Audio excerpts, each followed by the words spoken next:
Hey everyone, I'm Susan Sue, partner at 500 Startups. I work on the growth marketing team at 500, where I help our portfolio and accelerator companies with email marketing, content and inbound marketing, and conversion optimization. So today we are going to talk about email marketing, one of my favorite subjects of all time. But before I get started, I need to add a little disclaimer that this is typically 500 Startups internal material. So that means that the tips and must-dos I'm about to go over are learnings that I've compiled from sending millions of emails, and they're things that we typically only share with 500 portfolio or accelerator companies. So with that, I'm going to ask you to please pay very close attention because there's a lot of stuff in here. I'm going to go over it really fast, and again, it's normally not public. Okay, first a quick intro to my background.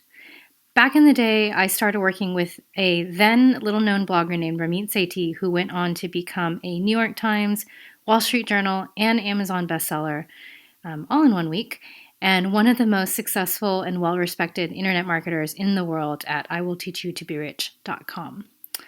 We did all of our selling on the back end, and if you don't know what that means, you'll soon learn what it means later.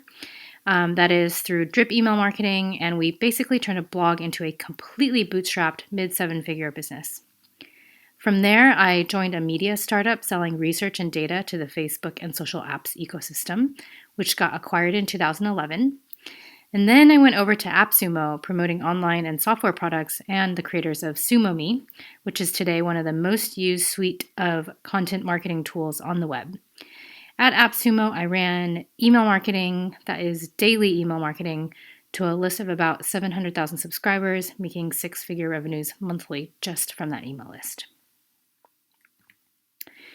I'm also the creator of the Ultimate Email Playbook, which is 43 scripts for startups, a compilation of totally copyable, totally optimized emails for everything from your welcome campaigns to reactivation, to emails to investors, and many, many more use cases.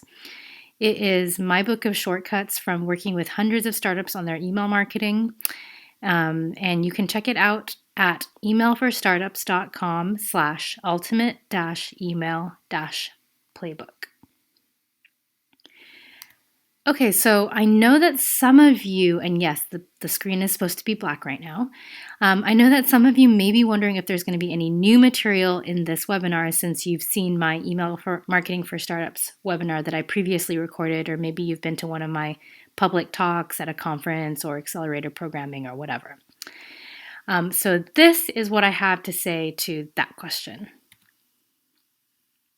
In all seriousness, it is worth noting as we watch this wonderful animated GIF that most of us, all of us, love to acquire new information, aka give me the hacks, even as we're hard-pressed to implement the simple fundamentals that we learned way long ago and still haven't incorporated into our businesses. So today I'm going to go over some updated fundamentals of email marketing for startups. And next, I'll cover a few next level strategies that experienced email marketers can use to go even further. Okay, so why email? Well, maybe this is going to sound a little bit toolish, but I really don't care. I'm recording a webinar about email marketing, so what have I got to lose? I love email. And when I say I love email, what I really mean is that I love making money from email. And that is because email is still the most effective, highest ROI way to communicate with an audience of any size and get people to complete an action, whether that's supporting a critical nonprofit mission, electing an American president, buying your ebook, or completing your onboarding flow. Email is the foundation of all other channels. You have to have an email address to sign up as a Facebook user, and while there are almost 1.5, or probably by now more than 1.5 billion monthly active Facebook users around the world, there are almost 3 times as many email accounts. So you get reach. That means everyone has an email account and everyone accesses it at least some of the time, some parts of the week. There are about 4 billion email accounts worldwide, maybe more by now, and a quarter of these are work accounts, which bodes really well for B2B if you're selling B2B. email is still the number one way to reach B2B clients and customers. Nothing else even comes close. Also, email is an owned channel, not a rented one, which has really important implications. Firstly, the subscribers you have on email are your contacts. You can take them from one email marketing tool to another. MailChimp or Autopilot or SendGrid does not own your email list. They're just tools for you. Secondly, there are no display or distribution algorithms as determined by advertising platforms to game or optimize.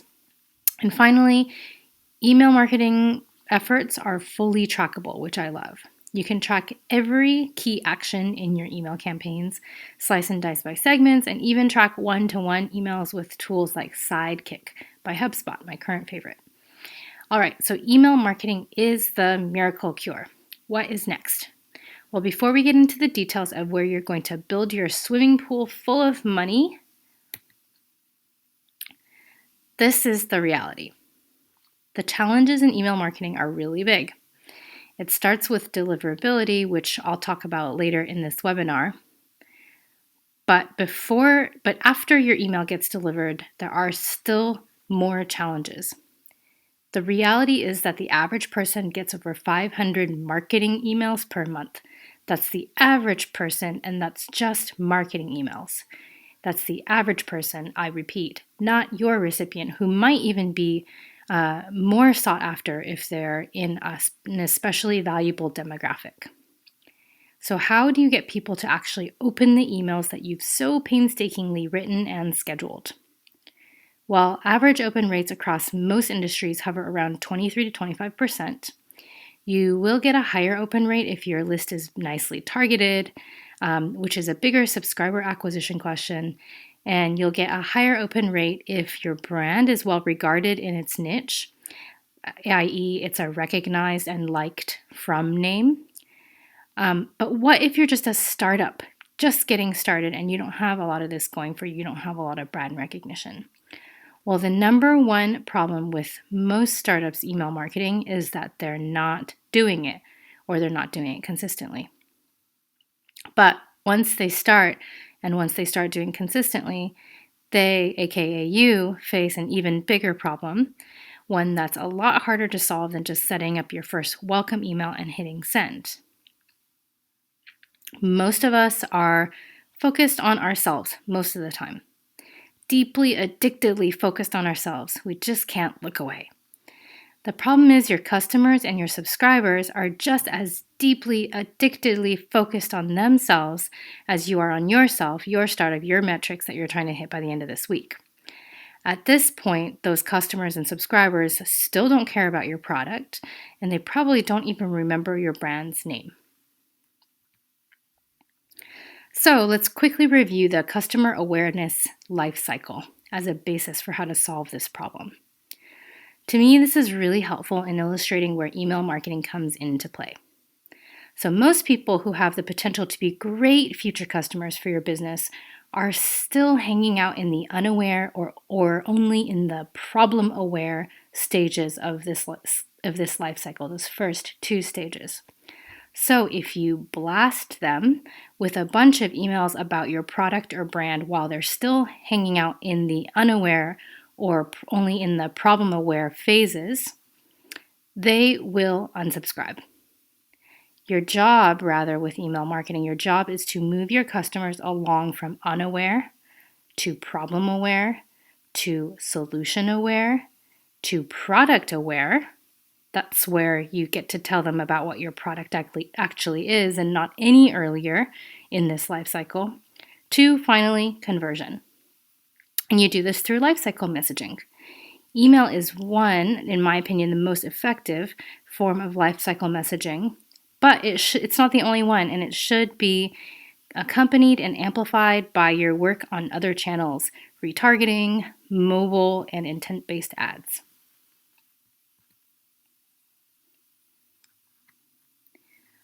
So, first things first, like everything in marketing and maybe in life, email is a funnel. Very few people buy at the top of any funnel. The purpose of all campaigns, all email campaigns, and later event and behavior-based segmentation is to guide people along your conversion funnel to help them buy on the back end, not immediately, because most people simply won't. Okay, with that in mind, let's look at a few of the things that email can do for your business. First, subscriber or user or customer activation. Email marketing can help you activate subscribers or casual visitors into users, registered users, and paying customers. Email marketing can help you amplify other content marketing that you're doing. For example, a blog post or a video you produced can get shared and further distributed via email as part of an activation or an engagement campaign. Email can be used for user education to teach users about your product, about your brand, about how to use it, and to address common pain points that come up through customer service or that you observe from activation drop-offs. And of course, email can help your customers to buy on the back end when they're not ready to buy on the front end, which is going to be most of the time. And just a little note about this, most people don't buy on the front end, which means buying right away upon initial visit to your sales or product page. In fact, 99% of your great potential future customers, these are good, perfectly good customers, will be much more likely to buy and repeatedly buy on the back end. That is, after they've gotten to know you for a while. Email can also be used to activate other channels. For example, mobile app updates. I recently received an email notifying me that my Amazon Instant app had been updated and that I should go to the App Store and update my app so that I could buy and watch movies more easily. And as a side note here, when in doubt, always just track Amazon's path. They always know what to do. They always know what they're doing. Okay, now as I mentioned, and I can't repeat enough, conversion doesn't happen from one single email. Just like marriage usually doesn't happen from the first date, likewise, email ROI doesn't happen in the very first email that you send or in any single one email by itself.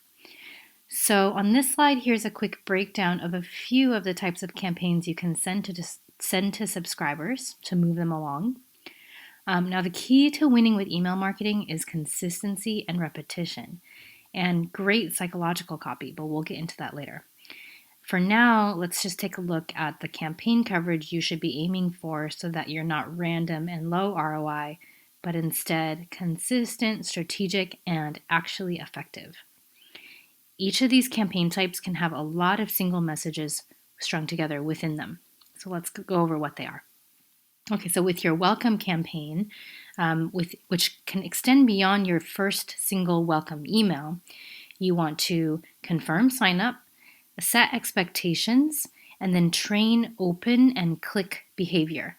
Now, specifically what I mean is when I send a welcome campaign, when I send a first welcome message and then go on to send a welcome campaign, I usually like to say, hey, as a reminder, here's who I am, here's what my startup is, here's what my company is, in case you forgot, because I know you're not thinking about me all the time.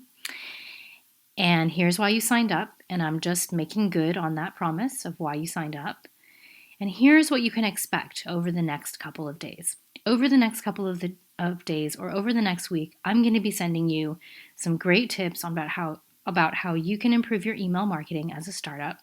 So if you want to catch those, be sure to add me to your main inbox or to your contacts so that I don't get filtered and you don't miss out on any of those great tips. Now, you're setting expectations and you're also literally training open and click behavior because you're getting subscribers to open that first email, which makes it much easier to open future emails from your from name. And then if you include a call to action in there in your welcome email or in your welcome campaigns, you're getting people used to the action of clicking on the links that you send them. Okay, so the next type of campaign we have listed here is an activation or an onboarding campaign. Now, the primary purpose of the emails in this campaign are just to get your subscribers to your activation event or your activation threshold as soon as humanly possible. Now, it's up to you to define what your activation event actually is, whether that is watch a video or read a blog post or share a link or even buy a product. I don't know. That's up to your business to define. But the activation series, the activation part of your drip series, has the goal of trying to get subscribers to that event, to complete that event as quickly as possible without delay. The next type of campaign I have here is engagement campaign.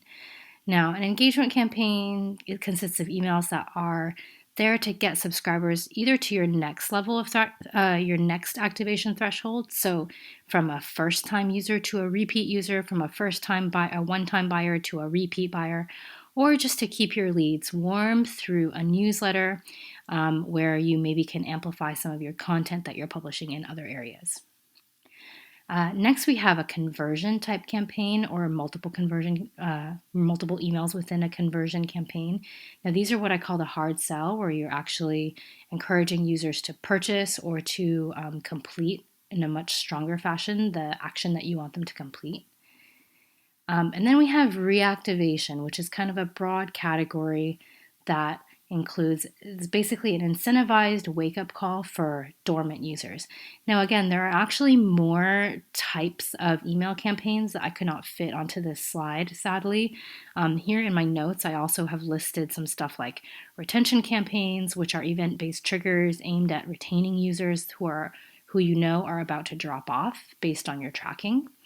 And then we also have referral campaigns, which are really great for acquiring highly qualified users who are friends of your current subscriber or in the network of your current subscriber. And then very importantly, we have transactional emails, which are emails that are like, if you don't know what a transactional email is, we've all received them before. It's kind of like, here's your password, here's your receipt, here's the confirmation of account registration, account details. And again, people really overlook transactional emails because we think, oh, it's just all logistical, but it's not. It's a great opportunity to convince and convert because transactional emails have the highest open rate and view rate of any email type across the board, maybe even more than the welcome email. Okay, so what about unsubscribes? It's the ultimate email marketer's rejection, right? Unsubscribes basically happen for two categories of reasons. Very simple. It's either you or it's them. But let's dig into that a little bit deeper because it's a little more complicated than that. So as we saw in the previous couple of slides, email works for activation. But that's not all it does. Email also works, as in any kind of funnelized marketing, email also works for qualifying leads, which is why it's related to unsubscribes. So let's dig into more detail into why unsubscribes happen. So either you're having a content quality problem, you're sending irrelevant content, you're sending content that maybe is just plain bad or boring, or maybe it's not targeted. For example, you're sending girl fashion specific content to a list that's actually a bunch of dudes, it sounds silly, but that's actually something that has happened with a company I've worked with. And while it might seem really foolish, it's actually pretty normal how that could happen if you're not too careful with your acquisition efforts and you get a bunch of subscribers on there and you're not tracking exactly who they are. And then you realize, oh, wow, my messaging was targeted for one type of segment, and actually I wasn't that specific as to who all is on this list and receiving these messages. So that's kind of related to the content quality issue. And unsubscribes also happen due to send frequency. And when I say send frequency, it's not what you think. So it is half what you think and half not what you think. Send frequency problems can happen because you send your emails too frequently, which is what most startups and starving artists alike are afraid of. Or send frequency problems happen because you're not sending frequently enough. And this is related to the consistency and repetition factors that are so important for successful email marketing. Now, under the reasons why unsubscribes happen that could be their fault, it could be due to lead quality. So you didn't get high enough quality leads. For example, if you purchased a list or you scraped a list, but it wasn't a good source. Or it could just be due to lead timing or where they are in their life cycle. Maybe they're just too early, or maybe even you caught them too late. Now, Here's my question to you. Does your email marketing just plain suck? Email is a great direct response, and by direct response, I mean that you can communicate directly to your audience without an intermediary like an ad agency or an ad platform like Facebook that steps in between.